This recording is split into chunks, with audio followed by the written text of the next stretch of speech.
இன்றைக்கும் அன்பான கர்த்தருடைய பிள்ளைகளே, இந்த காலை ஆராதனைக்கு வந்திருக்கிற ஜனமே, உங்கள் வாழ்க்கையில் இத்தனை இழப்புகள் உங்களுக்கு இருந்தாலும் நீங்கள் நினைக்காதீர்கள், என் பாவத்தின் நிமித்தம் இது நடந்தது, என் வாழ்க்கையில நிறைய நஷ்டங்கள் இருக்கிறது, என் சொத்தை இன்னொருத்தன் எடுத்துட்டு போயிட்டான், என்னுடைய பணங்களை திருடி விட்டான், என்னுடைய பிசினஸ் இழந்து போனது, என்னுடைய பிசினஸின் வருமானம் இழக்கப்பட்டது என்று அங்கலாய்ச்சி இந்த இடத்துல நீங்கள் உட்கார்ந்திருக்கலாம்.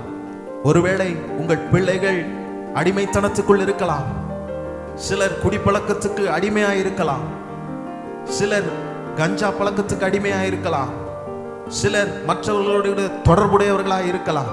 இது எல்லாவற்றையும் அறிந்து அந்த சிறையிருப்பிலிருந்து நீங்கள் வெளியே வர முடியாமல் இருக்கிறீர்கள். ஆனால் இன்றைக்கு கர்த்தர் சொல்லுகிறார், இந்த எல்லா சிறையிருப்பையும் கர்த்தர் திருப்ப போதுமானவராய் இருக்கிறார் என்கிறார்.